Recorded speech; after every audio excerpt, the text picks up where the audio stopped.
Bien, ce matin, on va poursuivre la première lettre de Timothée. On est rendu toujours au chapitre 6. Puis on va reprendre au verset 11 où on avait quitté la semaine dernière. Qu'est-ce qu'on avait vu la semaine dernière? Pas blasphémer la parole de Dieu par notre rébellion aux saintes paroles de Christ. Hein? Il parlait ici d'employés, patrons, serviteurs. Et il y avait aussi la piété, un point bien important, et partie intégrale de la vérité. La vraie doctrine de Christ a cette partie-là de la piété qui est souvent négligée de nos jours. L'enseignement essentiel de l'Évangile de Jésus-Christ. La vraie grâce de Dieu enseigne et inclut la piété.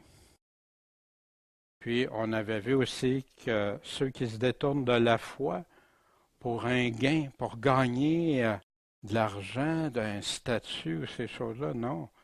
La piété, c'est un grand gain, mais pas pour se servir soi-même. Rien à voir avec ça. Ils se détournent pour le gain. Ils sont plongés dans le malheur et dans la perdition.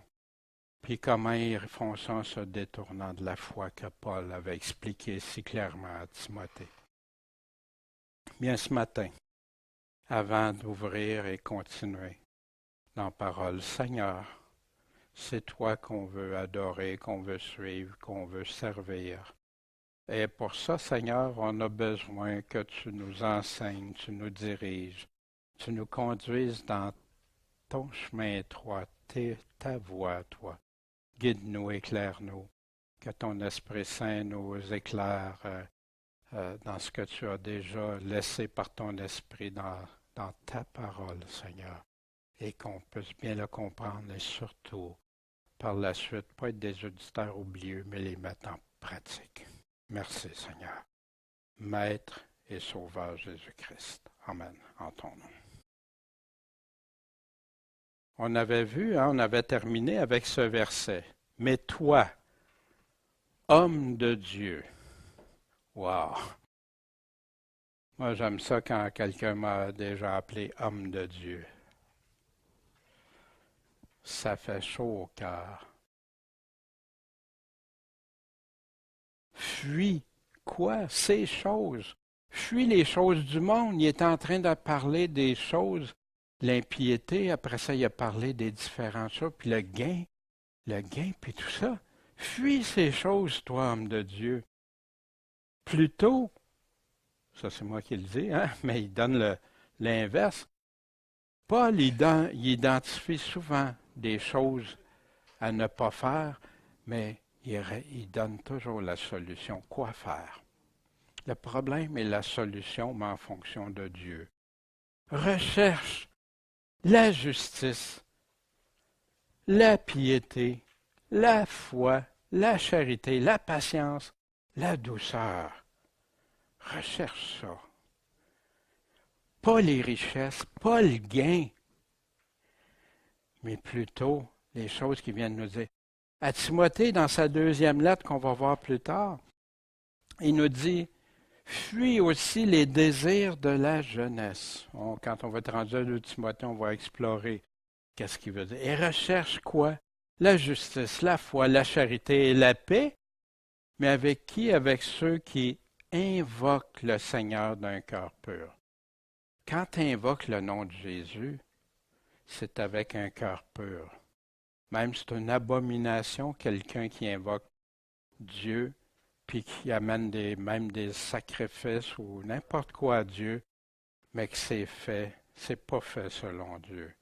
Tu dis, ouais, mais si je suis des gens, oui, si tu es perdu parce que tu vis dans tes péchés, dans tes choses, viens à Dieu en le reconnaissant, en te repentant.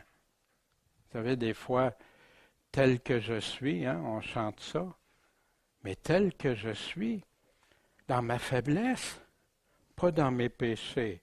Si je suis dans le péché, repens-toi, que le Seigneur te dit. Puis s'il voit ta sincérité et ton désir, il va t'aider à te délivrer. Il est venu pour te délivrer du péché.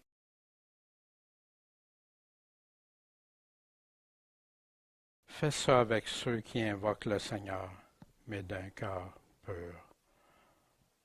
On a chanté ce matin avec le cœur pur. Recherche la justice, avec on va en revoir ensemble. Recherche la justice. Qu'est-ce que la justice? Il y a une chose que Paul disait aux Hébreux, à quiconque use de lait, or quiconque use du lait ne sait pas ce que c'est la parole de la justice. Tu veux la rechercher? Mais si tu es au petit lait, tu vas-tu la trouver? Voici ce qu'il dit, parce qu'il est un enfant. Moi, ça m'avait frappé quand j'ai vu ça. Je suis un enfant dans la foi, ou je suis. Mais la viande solide, la nourriture solide, c'est pour qui? Pour ceux qui sont déjà des hommes accomplis, des hommes faits, matures. C'est-à-dire pour ceux qui, pour y être habitués, ça vient-tu automatique, ça, tout de suite?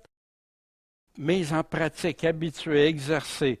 On les censé exercer à quoi? Discerner le bien et le mal. À quoi est associée la parole de la justice? Discerner qu'est-ce qui est bien puis qu'est-ce qui est mal. Recherche cette justice-là par la parole de justice. Comment on peut arriver à ça? Bien, Paul donne la solution à Timothée. Toute l'Écriture est divinement inspirée, ça vient de Dieu, puis utile pour enseigner, pour convaincre, pour corriger, puis pourquoi? Instruire selon la justice. Tu veux la rechercher, la justice? Va la chercher à la bonne place, dans la parole de la justice.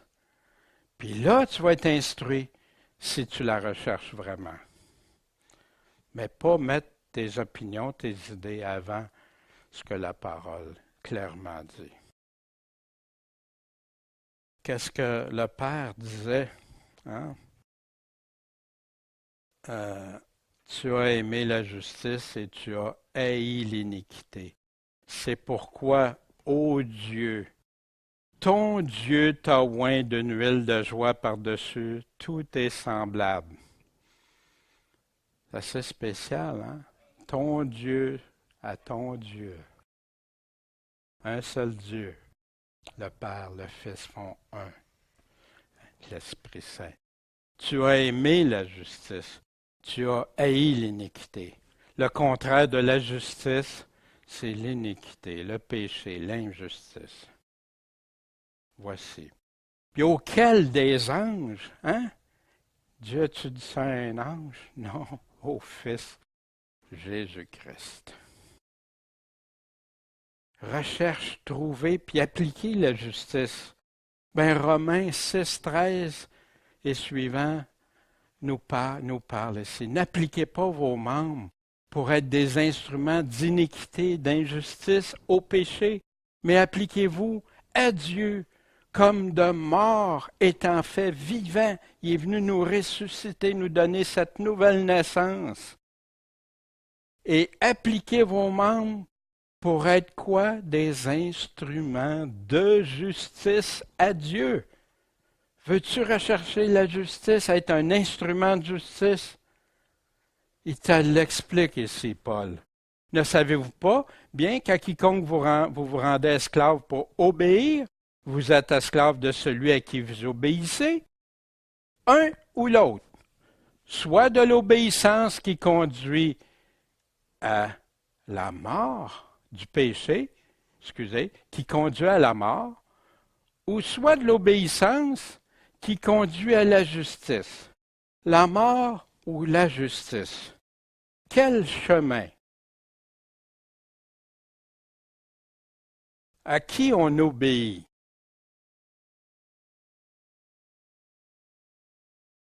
Soit du péché qui conduit à la mort, soit de l'obéissance qui conduit à la justice. Donc, ayant été affranchi du péché, ça veut dire délivré, libéré, rendu libre du péché, le péché n'a plus de pouvoir sur toi, à moins que tu le laisses prendre pouvoir sur toi, dépendamment de qui tu es esclave, à qui tu sers, à qui tu obéis. Ayant été donc affranchi du péché, vous avez été asservis à la justice. Donc, comme vous avez appliqué vos vos membres pour servir à la souillure et à l'iniquité avant d'être venus à la nouvelle naissance pour commettre l'iniquité. Ainsi, maintenant, appliquez vos membres pour servir à la justice. De quelle manière? En sainteté. Est-ce que c'est clair? Est-ce que ça a besoin de plein d'interprétations humaines? Puis ajouter des pensées qu'un tel a dit, qu'un autre a dit, puis tout ça. Le texte dit ce qu'il doit dire. Et c'est la différence. Ceux qui aiment la vérité vont vouloir rester attachés au texte, dans son contexte, pas déformé, pas ajouté, pas modifié, pas enlevé. Recherche la piété. On ne prendra pas un grand temps, mais on a vu la semaine dernière, la doctrine, elle est comment? Selon la piété. Fait que si tu enseignes pas ça, tu enseignes autrement, tu es enflé d'orgueil, tu sais rien. Fait que la piété garde sa place. C'est la vérité de Dieu. Il y en a qui sont en train de la déformer puis de dire que la piété, c'est parce que tu veux te sauver par tes œuvres. C'est faux selon la parole. Mais on a un choix à faire. Qui on va croire? Paul, serviteur de Dieu et apôtre de Jésus-Christ, selon la foi des élus de Dieu. Des élus de Dieu. Et la connaissance de la vérité qui est quoi? La piété. Fait qu'on peut-tu tasser la piété? Recherche la piété. Pourtant, Timothée, c'était-tu un homme qui était dans la piété? Ben oui. Puis il dit, recherche-la, continue. Puis il va expliquer après dans la lettre quand on voit le combat. Recherche la charité selon Dieu. La fin, le but du commandement, c'est la charité, mais qui procède d'un cœur pur. Tu sais, on dit, les gens ont tout un cœur dépravé. Tu avais un cœur dépravé avant. Maintenant, il doit être pur, ton cœur. Il doit se purifier. Jésus te purifie. Après ça, tu continues à purifier ce qui n'est pas selon Dieu. Puis il t'en montre. Un vrai chrétien va voir plein de choses que Dieu lui montre dans son cœur qui n'est pas correct. Et d'une bonne conscience. Savez-vous pourquoi il y en a qui sont si insécures, puis essaient de se sécuriser par des bouts de versets, puis tout ça? Ils n'ont pas une bonne conscience. Puis à force de persévérer dans ça, il y en a qui cautérisent leur conscience. Leur conscience ne peut même plus leur parler. Et d'une foi sincère. Puis la foi, on a vu, Paul en parle, la doctrine de la vérité. Pas ailleurs. Si tu construis ta foi ailleurs que sur la parole, ça peut être un grave danger. C'est ici la charité. C'est où la charité? Recherche-la. Que nous marchions comment? Selon ses commandements. Les commandements de Jésus. Et c'est ici son commandement, comme vous l'avez entendu dès le commencement, afin que vous l'observiez. Ben oui, c'est ça que Jésus a dit. Allez enseigner tout ce que je vous ai commandé. Celui qui m'aime obéit à mes commandements. Celui qui ne m'aime pas n'obéit pas. Et parce que l'iniquité sera multipliée, il parle de la fin des temps ici, le péché va être multiplié, l'injustice. Regardez à la télévision, regardez tout ce qui se passe. Je ne vous encourage pas à regarder la télévision, là, mais les journaux, n'importe que. Vous voyez ce qui s'en vient autour de vous. À cause de ça, la charité de plusieurs va se refroidir. Puis tellement qu'il y en a qui vont devenir tièdes.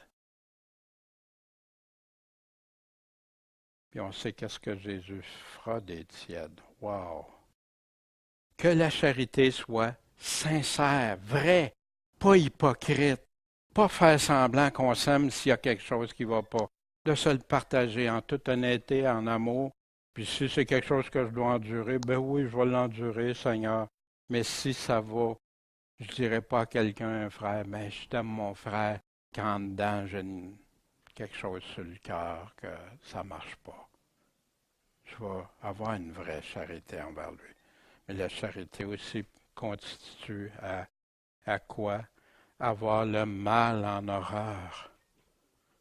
le mal en horreur. Le commencement de la crainte de Dieu. La crainte de Dieu, c'est haïr le mal. Vous tenant collé au bien, fermement attaché au bien. Horreur le mal, mais le bien, wow, wow. Recherche la patience dans Hébreux 6.12, afin que vous vous relâchiez pas, mais que vous imitiez qui?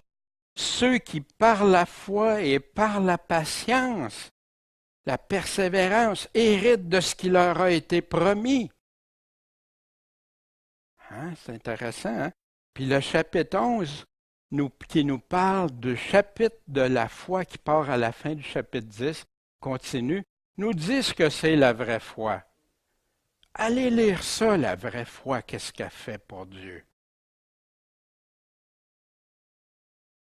Parce que vous avez besoin de patience, afin qu'après avoir fait la volonté de Dieu,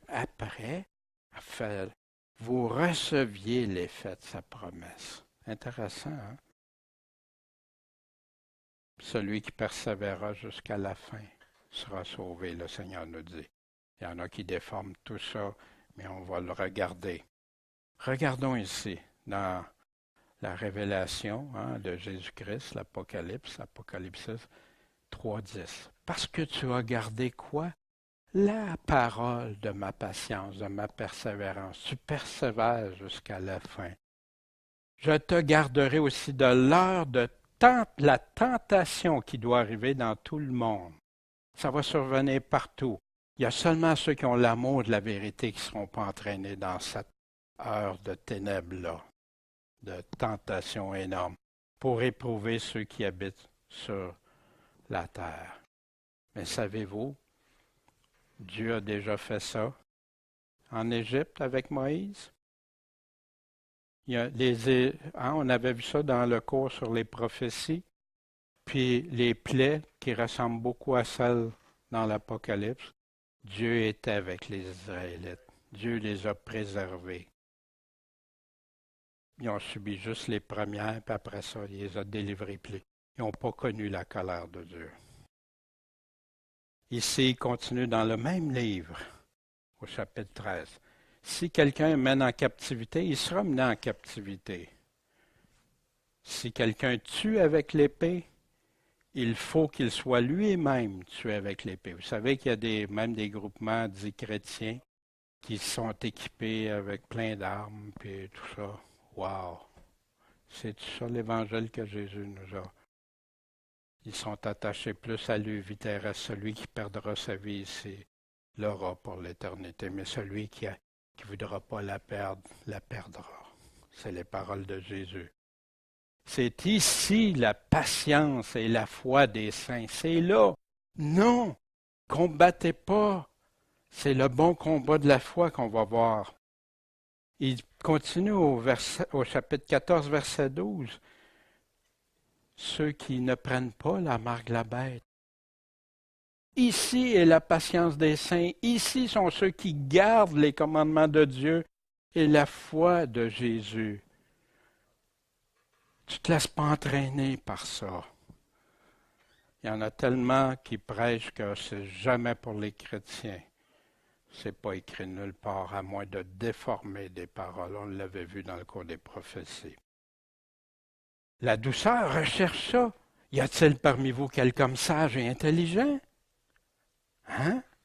On veut être sage, intelligent, qu'il fasse voir ses actions par une bonne conduite, avec douceur et sagesse. Mais sanctifiez le Seigneur dans vos cœurs et soyez toujours prêts à répondre comment? Avec douceur et avec respect à chacun qui vous demande l'espérance qui est en vous. Quelqu'un qui nous demande, bien sûr. Hein?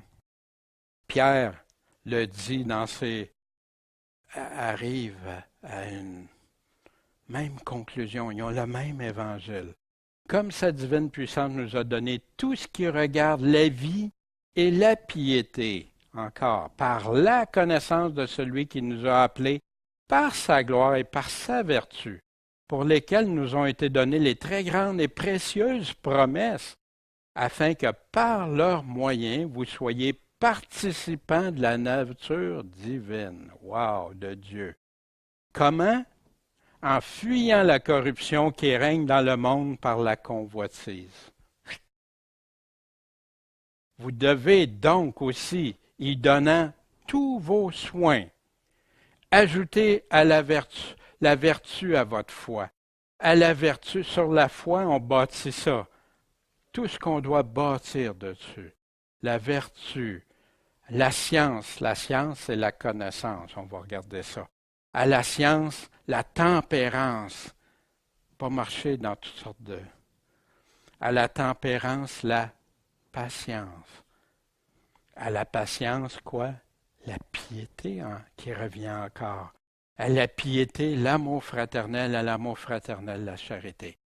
Parce que si ces choses sont en vous et y abondent, recherche, le plus possible, elles ne vous laisseront point oisifs ni stériles dans la connaissance de notre Seigneur Jésus-Christ. Oh, je le connais, le Seigneur, mais l'important, c'est que le Seigneur te connaît. Comment tu vas le connaître? Tu veux connaître Jésus-Christ? Ma relation avec Christ? Oui. Ma relation avec Christ marche avec ça. Si quelqu'un dit autrement, ça sera sa responsabilité devant Dieu. Puis il continue, mais celui en qui ces choses ne se trouvent pas est aveugle et ne voit pas de loin. Il ne voit pas pour plus tard, il ne voit pas plus en avant. Il est sur lui-même, sur sa petite vie. Ayant oublié la purification de ses anciens péchés. Wow! C'est pourquoi, mes frères, étudiez-vous plutôt à affermir votre vocation et votre élection, élu comme élu. Car en faisant cela, vous broncherez jamais. Souvent les versets, que celui qui pense être debout prenne garde. Mais allez voir le contexte de ça. Après avoir repris quelqu'un, puis que tu ne marches pas toi-même. Mais ici, tu ne veux pas broncher, c'est tuer. Qu'est-ce que Pierre dit ici? Tu vas être solide dans la foi. Tu vas être un homme accompli. Plutôt recherche.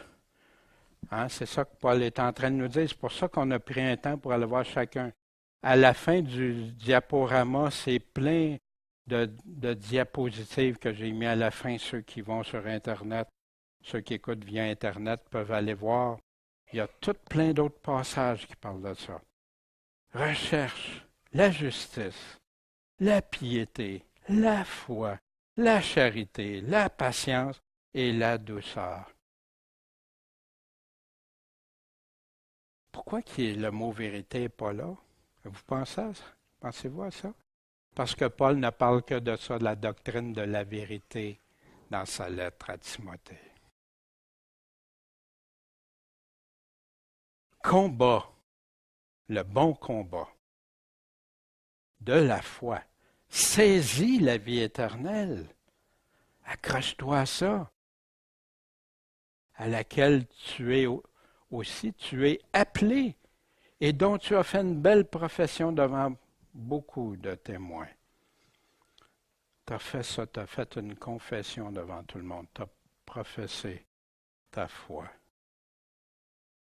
Aussi, vous vous souvenez quand au chapitre 1, il disait, mon fils Timothée, je te recommande ce commandement, que conformément aux prophéties qui ont été auparavant faites de toi, tu t'acquittes selon elles du devoir de combattre en cette bonne guerre. C'est une guerre, mais pas charnelle, une guerre spirituelle. Puis Paul a parlé du combat, on va voir. Mais avant, un appelé ou une appelée, qu'est-ce que c'est? Mais comme celui qui vous a appelé est saint, voici aussi, vous aussi de même, soyez saint dans toute votre conduite ou conversation. C'était le mot qu'il utilisait pour conduite. Car Dieu ne nous a pas appelés à la souillure, mais à la sanctification. Mais regardez ici, Jésus disait, il y en a beaucoup d'appelés. Moi, je pensais que c'était juste pour ceux qui...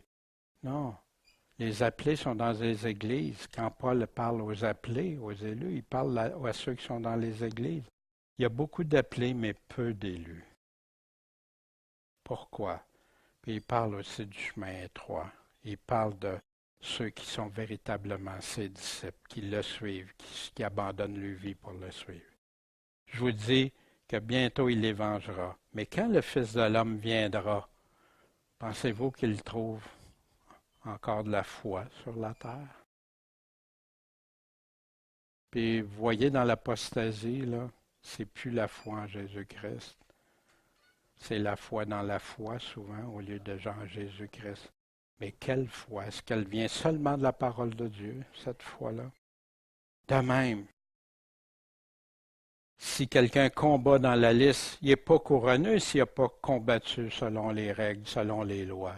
Hein? Regardez ça aux Jeux olympiques, qu'est-ce qui se passe? Mes bien-aimés, comme je m'étudie entièrement vous écrire du salut qui nous est commun, il m'a été nécessaire de vous écrire pour vous exhorter à quoi? À soutenir le combat pour la foi. Pourquoi si tout est réglé on dit aux gens que tout est réglé maintenant, puis tout? Combat pour ta foi, qui a été une fois donnée aux saints il y a 2000 ans. Pas nécessairement la foi moderne, pas nécessairement sur les parties d'Écriture qu'on veut te faire croire que tu as juste à croire comme ça. Mais les démons aussi croient. C'est pour ça que Jésus dit comment croire. C'est lui qui te dit. Puis il te le dit comment croire. Puis il te l'explique tout au travers de l'Évangile, au travers de tous ses commandements, ses exemples, ses paraboles qu'il nous a donnés. Car nous n'avons pas à combattre contre le sang et la chair, la guerre spirituelle, mais contre les principautés, les puissances, contre les seigneurs du monde, les gouverneurs des ténèbres de ce siècle, contre les malices spirituelles qui sont dans les lieux célestes. Vous savez, ça, il y en a beaucoup qui ont à combattre ça actuellement, des frères, des sœurs dans des pays, là. C'est terrible ce qu'ils vivent. Mais ils combattent pour la foi, la vraie foi.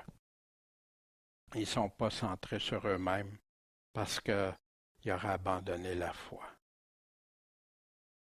C'est pourquoi prenez quoi? Toutes les armes de Dieu. On va les voir. Pourquoi? Pour pouvoir résister dans le mauvais jour. Puis qu'ayant tout surmonté dans le mauvais jour, que vous demeuriez ferme. Voyez-vous? Je viens au Seigneur Jésus pour être heureux. Tu vas l'être heureux. Si tu suis, qu'est-ce qu'il te dit? Il va te donner une paix, pas comme le monde la donne. Il va te donner d'être vainqueur, mais il te dit quoi faire pour être vainqueur. Les armes du combat, c'est quoi? Donc, soyez fermes, vos reins saints de la vérité. Première chose qu'il dit. Revêtus de la cuirasse de la justice, les pieds chaussés du zèle de l'évangile de la paix. Prenant par-dessus tout le bouclier de la foi, par le moyen duquel vous pourrez éteindre tous les traits enflammés du malin. N'oubliez pas, vous êtes en guerre, là. C'est vos armes que Dieu vous donne, si vous les prenez. Prenez aussi le casque du salut et l'épée de l'Esprit, qui est la parole de Dieu. D'où ça vient, la parole de Dieu? L'Esprit Saint, Jésus l'avait dit à ses apôtres, qui enverrait l'Esprit Saint qui leur rappellerait tout. Il y en a qui pensent que c'est la lettre qui tue. Quelle tristesse. Priant, septième arme, en tout temps par l'Esprit, toutes sortes de prières et de supplications. veillant à cela en toute persévérance et priant pour tous les saints. Faites un exercice, prenez vos Bibles, une concordance ou logiciel, trouvez les mots patience, persévérance, puis dites après ça que c'est une option. Vous allez être surpris parce qu'il y a des places qui disent clairement que ça prend d'être. Le croire, c'est un verbe actif continu. Il n'y a pas de fin. Ton armure, là-dessus, la mets-tu à chaque jour? La vérité commence par la vérité. C'est-tu vrai? C'est-tu ça que Dieu dit? Ou si je me fais des illusions ou quelqu'un d'autre me trompe? Maudit celui qui se confie en l'homme, mais béni celui qui se confie en Dieu, l'Éternel. La justice, t'es-tu préparé? Ton cœur, es-tu blindé pour vivre dans la justice? As-tu le zèle de l'Évangile? Cet Évangile qui donne la paix avec Dieu?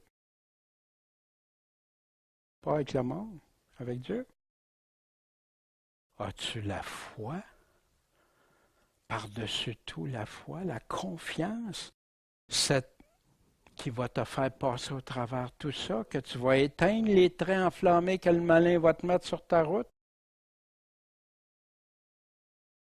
As-tu le casque du salut? C'est ça dans ta tête que tu pensais à ça avant tout. As-tu ton épée? La seule arme offensive majeure, parce que c'est elle qui va t'amener dans ce qu'il dit au début. Puis la prière, la 7e arme que Paul a parlé pour le combat spirituel, le combat du vainqueur, ceux qui soutiennent le bon combat. Quelle de ces armes-là on peut enlever?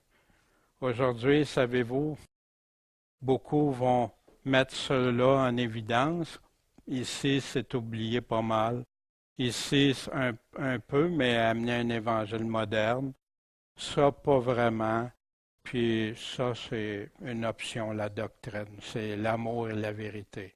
Mais l'amour et l'unité, excusez, pas la vérité, ça me contredirait.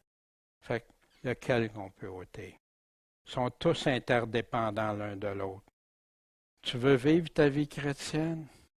Mets-toi ça devant les yeux. Chaque matin, pense-y.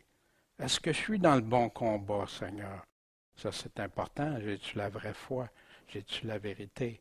Puis après ça, je bâtis sur ça. Le bouclier de la foi par-dessus tout. Si j'ai la foi, je vais être capable de prendre ces armes-là. Je vais être capable que ces armes-là me soient utiles, les armes de Dieu. La vérité, sanctifie-les par ta vérité, hein? La parole est la vérité, Jésus lui-même. 2 Corinthiens 6,7, par la parole de la vérité, par la puissance de Dieu, par les armes de justice qu'on porte à la main droite et à la main gauche. Paul, il y a plusieurs endroits qui parlent de ça, hein? Les armes de Dieu. Mais afin que suivant la vérité avec la charité. Tu ne peux pas déconnecter ça. Il y en a qui pensent la charité sans la vérité. Suis la vérité, mais dans l'amour, dans la charité. Il y en a qui essayent de faire l'inverse. Puis la vérité s'effrite.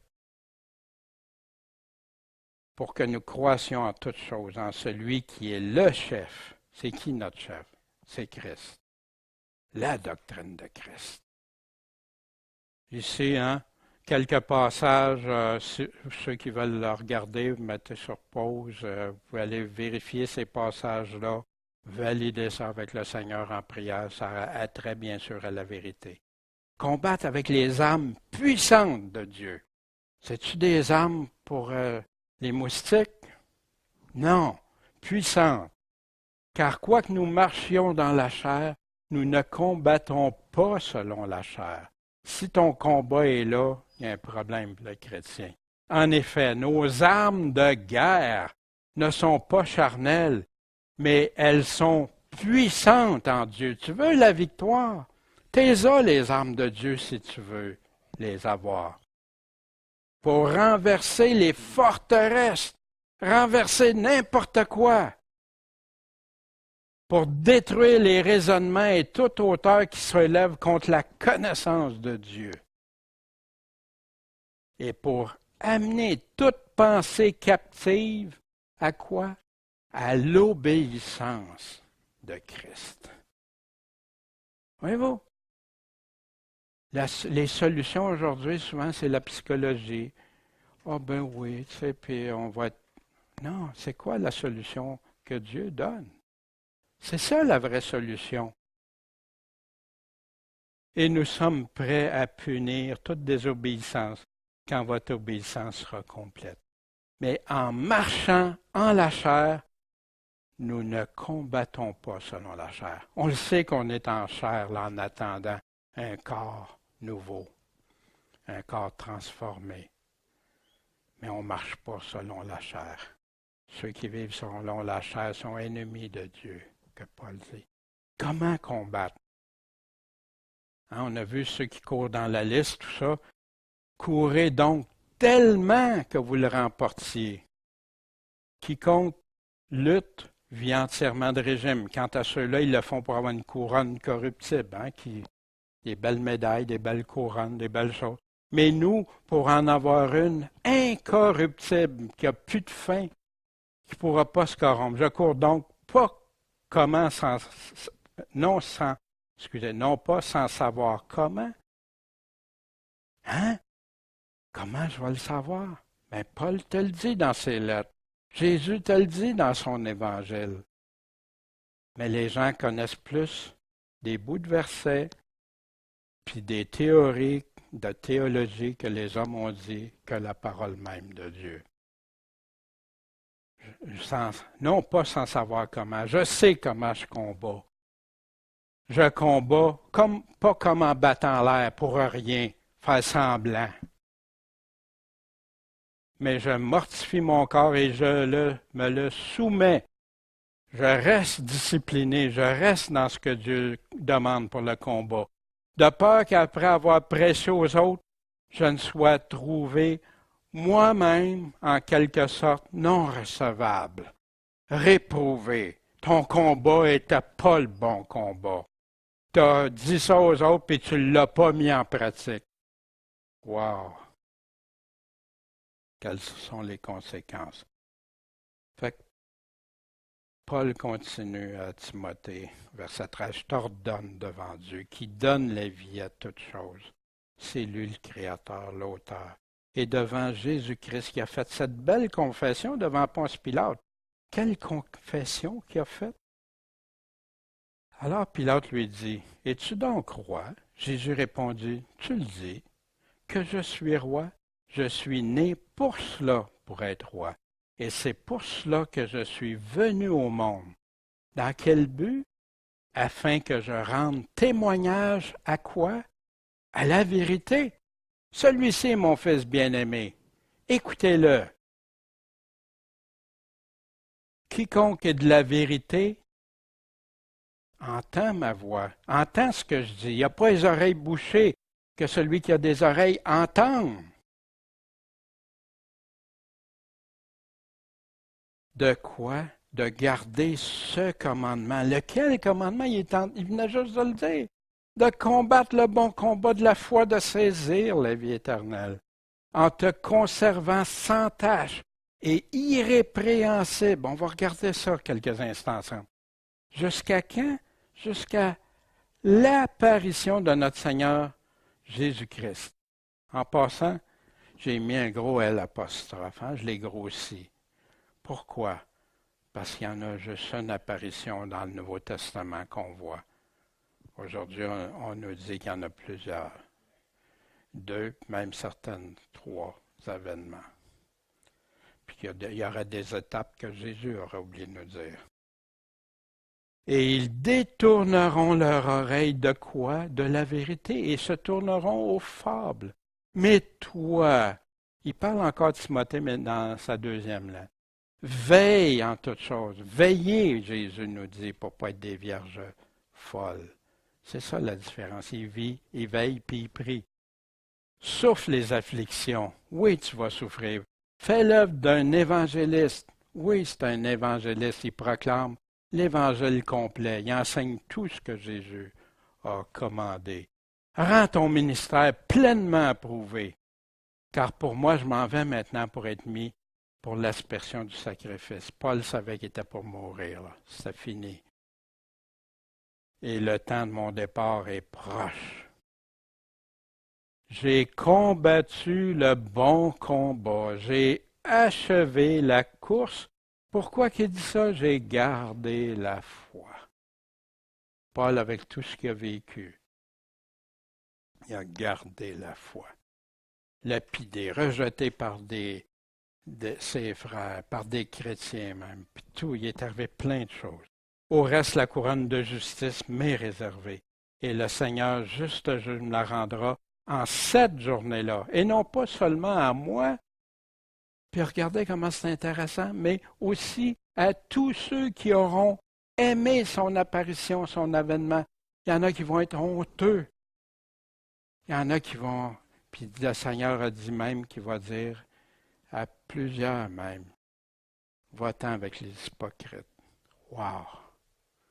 Mais ceux qui aiment son apparition, qui vont avoir marché, qui vont marcher en vêtements blancs, qui vont avoir fait, te conservant sans tache et irrépréhensible.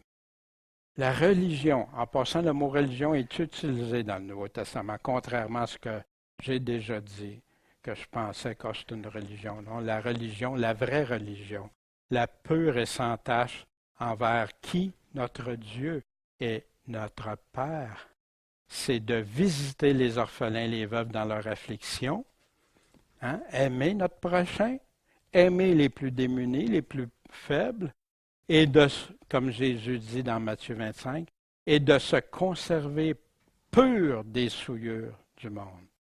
Si tu veux le faire, marche avec Jésus.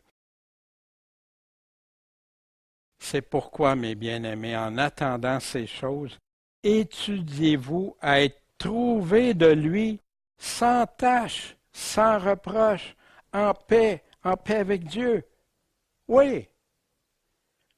Est-ce qu'on fait ça comme croyants? Puis regardez ici, c'est intéressant. Jésus décrit au travers de la révélation, nous fait connaître, ils sont purs, sans tache devant le trône de Dieu. Pourquoi?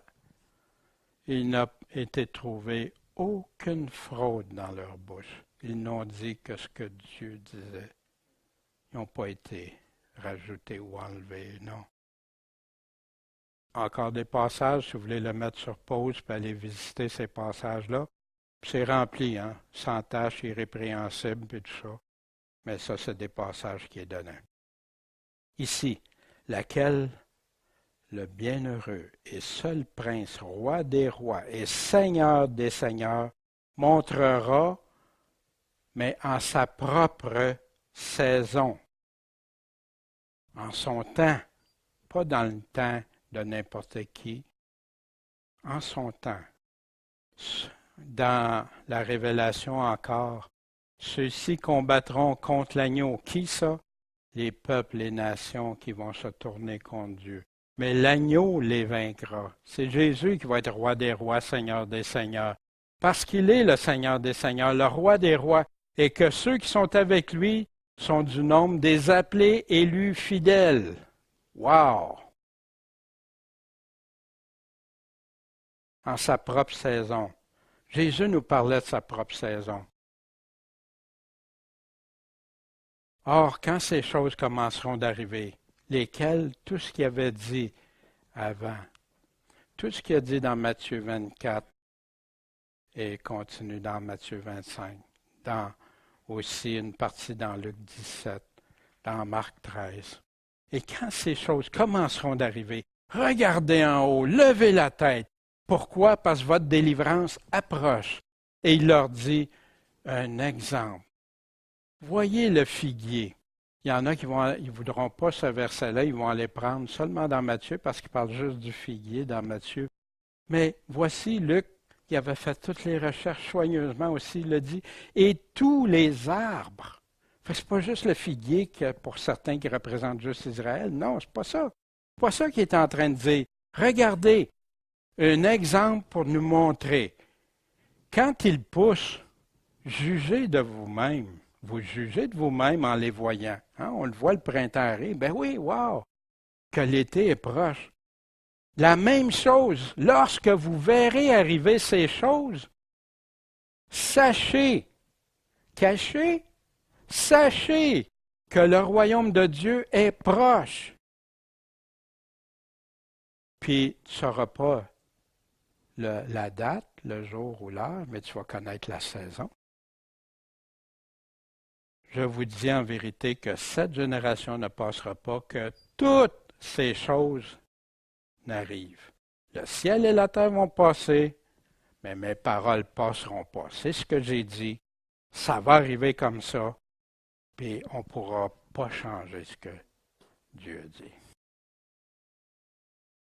En propre saison, Paul en reparle aux Thessaloniciens dans 2e lettre, chapitre 2, pour ce qui regarde l'avènement, l'apparition de notre Seigneur Jésus-Christ. Et notre réunion avec lui, là, quand on va être rassemblés, on ne peut pas être enlevé sans ça. Avant que ça arrive, nous vous prions, frères, de ne pas vous laisser ébranler facilement dans vos pensées, pas vous laisser troubler par quelque inspiration, quelques paroles ou quelques lettres qu'on dirait venir de nous. Puis là, il y en a qui sautent les prochaines, comme si le jour de Christ était proche. Moi, j'ai entendu ça toute ma vie. Vite, immédiatement, instant à l'autre. Mais ce n'est pas ce que Jésus enseigne. Avant, il faut qu'il arrive toutes ces choses-là. Que personne vous séduise en aucune manière. Pourquoi?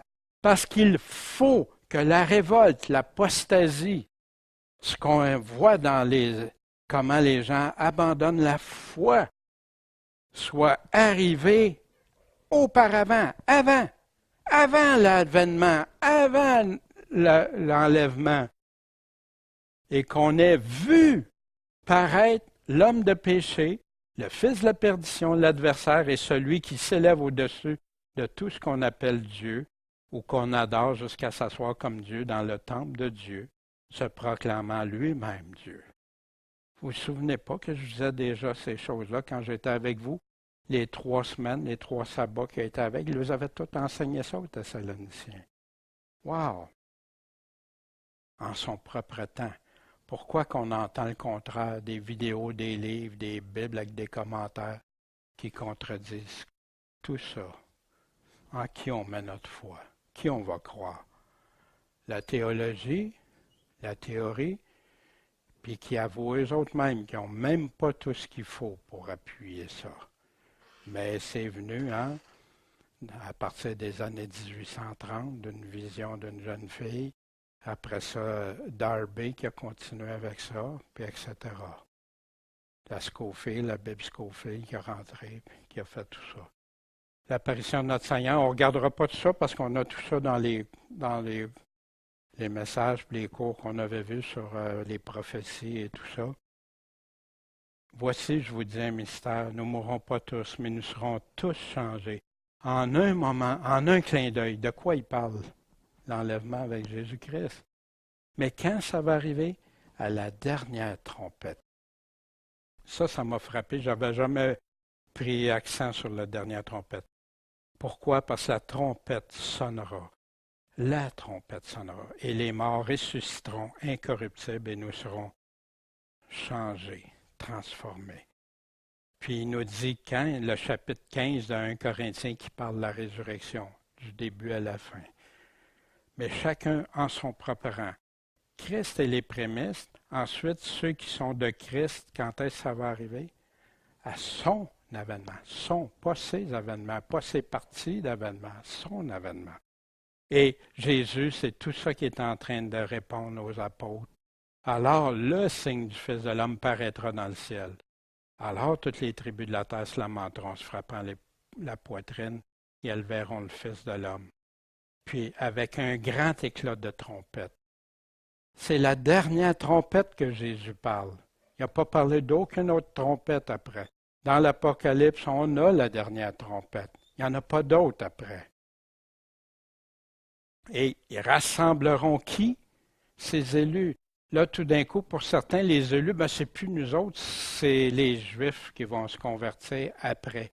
Après, puis ils disent que l'Esprit Saint va être enlevé. Comment tu peux te convertir? Qui va te convaincre de pécher? Tout ça, c'est incroyable, tout ce qui se dit. Lui seul qui possède l'immortalité, ça y appartient à Christ. Dieu peut la donner à qui il veut. Et qui habite une lumière inaccessible, laquelle nul homme n'a vu et ne peut voir, et auquel soit l'honneur et la force éternelle. Ici, dans Timothée 1, il disait, « Or au roi des siècles, immortel, immortalité, invisible qu'on ne peut voir, à Dieu seul sage, soit honneur et gloire au siècle des siècles. » Dans Jérémie, « Mais l'Éternel est le Dieu de vérité. C'est le Dieu vivant, le roi éternel. La terre sera ébranlée par sa colère et les nations ne pourront soutenir son indignation. » Wow! Dénonce à ceux qui sont riches en ce monde qu'ils ne soient pas hautains.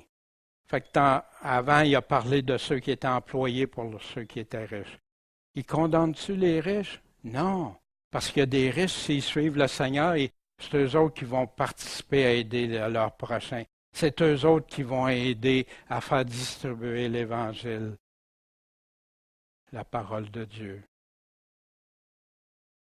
Mais qu'ils ne soient pas hautains, qu'ils ne mettent pas leur confiance dans l'incertitude des richesses qui peut disparaître instantanément, ou presque, mais au Dieu vivant qui nous donne toutes choses abondamment pour en jouir. Vous savez, les riches, qu'est-ce qu'ils vont faire? Ils vont se cacher dans les rochers au retour du Seigneur. Qu'ils fassent du bien, qu'ils soient riches, mais en bonnes œuvres, qu'ils soient prompts à donner, libéraux, que ce soit naturel. Quelques exemples des bonnes œuvres de donner ici pour ceux qui veulent aller faire l'étude. J'encourage fortement. Si c'est juste un message à l'occasion ou un dimanche, il faut la regarder, valider la parole, faire comme les Béréens. Se faisant un trésor pour l'avenir, si tu fais ça. Appuyé sur un fondement solide. Dans quel but? Pour qu'ils obtiennent la vie éternelle. Hein? Ils rattachent ça avec ça, ça a-tu l'air comme... Ah! Souvenez de Jésus, et quand Jésus a entendu cela, il lui dit, il te manque encore une chose. Vends tout ce que tu as et distribue-le aux pauvres. Et tu auras un trésor au ciel, un trésor pour l'avenir. Puis, viens, suis-moi. Suis ce que je vais te dire. Suis qu'est-ce que je dis. Crois en moi.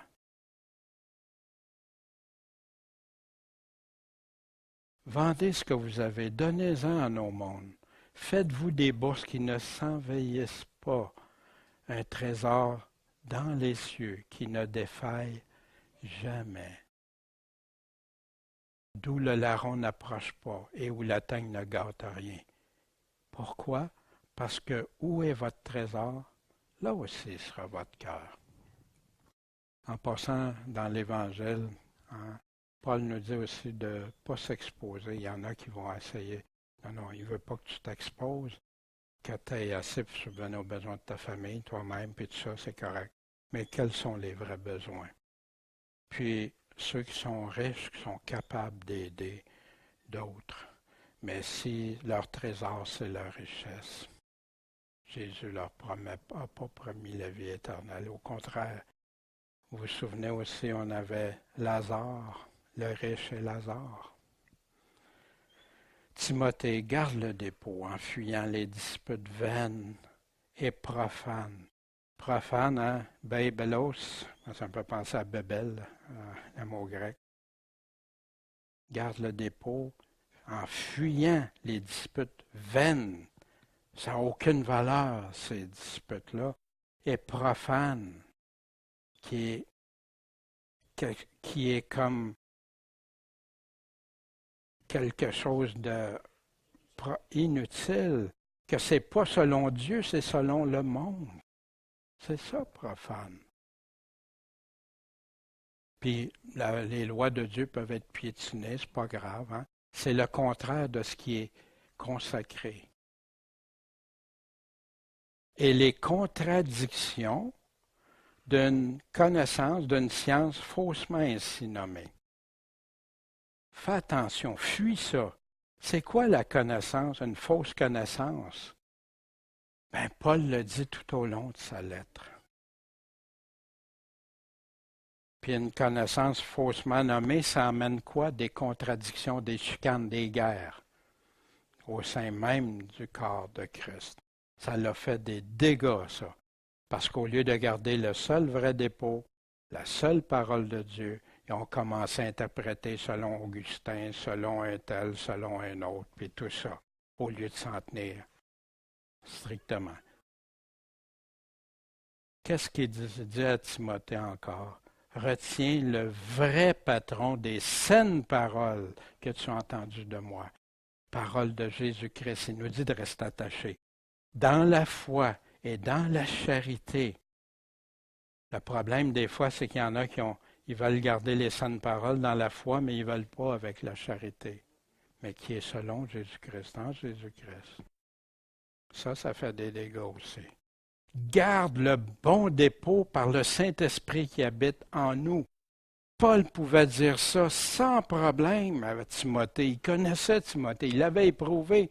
Le Saint-Esprit, Paul savait qu'il vivait en lui, il savait qu'il vivait en Timothée.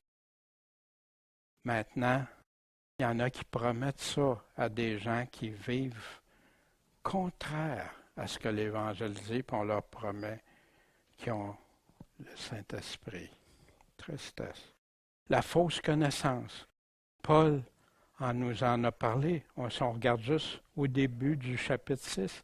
Si quelqu'un enseigne autrement que quoi, de se soumettre aux saines paroles de notre Seigneur Jésus-Christ, puis à la doctrine qui est selon la piété. Il est enflé d'orgueil, il ne sait rien. Il est malade après des questions et des disputes de paroles, d'où naissent des envies, des querelles, des médisances, des mauvais soupçons, de vaines disputes d'hommes corrompus d'entendement. Ils ne comprennent pas. Ben non, ils ne restent pas attachés juste à ce que le texte dit. Ils vont en dehors du texte. Et privés de la vérité, qui estiment que la piété est un moyen de gagner. Retire-toi de ces sortes de gens. Toi, la piété, c'est pas pour gagner quelque chose. Puis tu as ça dans les autres passages, il répète ça à Timothée. La semaine prochaine, on va faire la synthèse, Dieu voulant, de la première lettre à Timothée, comme j'aime bien le faire après. Parce que là, on regarde les arbres. Après, on va regarder la forêt et les arbres. De laquelle quelques-uns, faisant profession de quoi? De croire en Jésus. Jésus est mon Seigneur, se sont détournés de la foi. Que la grâce soit avec toi. Amen. La fausse connaissance qui détourne de la vraie foi, ça se pourrait-tu? Paul dit à une église, examinez-vous vous-même pour savoir si vous êtes en la foi. Éprouvez-vous, testez-vous vous-même. Ne reconnaissez-vous pas vous-même savoir que Jésus-Christ est en vous? Si ce n'est qu'en quelque sorte vous fussiez réprouvés. Réprouvés de quoi? De la foi? Étant donc ouvriers avec lui, nous vous prions aussi que vous n'ayez pas reçu la grâce de Dieu en vain. Qu'est-ce que ça fait recevoir la grâce de Dieu en vain? Quelques réflexions? Recherches-tu la justice, la piété? Recherches-tu la foi, la charité, la patience, la douceur, mais selon la doctrine de Christ? Les as-tu trouvés?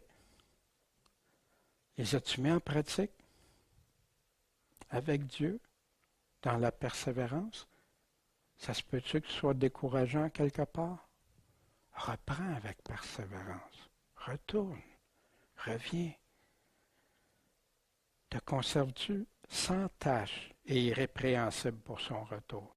Sans tache, prends une belle robe blanche ou une nappe blanche, puis mets juste des taches dessus. Ou si tu l'attends, irrépréhensible, des vêtements blancs, propres.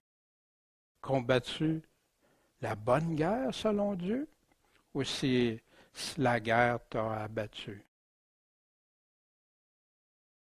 Tu combats selon ses critères, selon ses règles, avec les armes de Dieu ou avec les tiennes ou ceux que les autres t'ont dit que c'était, ou celles que Dieu nous dit. Pour quel trésor vis-tu? Où est ton trésor? Lequel qui prend la place dans ta vie? Tu ne pourras pas servir les deux. Ceux qui essayent de servir les deux vont... Ceux qui sont tièdes, à moitié d'un bord, à moitié de l'autre. Comment le gardes-tu, le bon dépôt? Comment concrètement tu mets ça dans ta vie? C'est les réflexions en priant qui me revenaient avec le texte, basé sur le texte, puis que je prie qu'on soit tous des vainqueurs. Puis je pense à ceux qui écoutent sur Internet, puis des fois, les propos que je peux tenir peuvent sembler déconnectés de ce qu'ils ont déjà entendu. Mais ce qui est connecté, moi, je veux rester connecté juste à ce que la parole nous dit.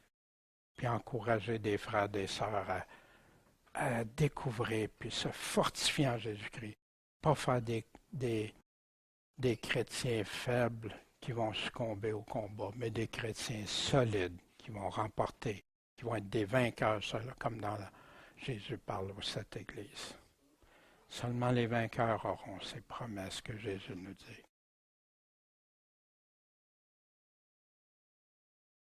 Et vous aurez aussi plein d'autres choses par la suite si vous voulez regarder les autres diapositives. Bien, Seigneur Tout-Puissant, merci de ta parole qui sert à nous ramener sur le chemin étroit, à nous guider, à nous convaincre, à nous enseigner, puis à nous faire vivre le chemin de la justice, Seigneur, en toi, nous instruire dans ta justice. Fait que bénis-nous, fortifie-nous, bénis ceux qui écoutent, Seigneur, puis qu'il y ait cet amour de la vérité, mais celle qui vient de toi, Seigneur. Merci et garde-nous, on veut veiller, prier et faire le bon combat spirituel de la foi. En ton saint nom, Maître, Seigneur et Sauveur, Jésus-Christ. Amen.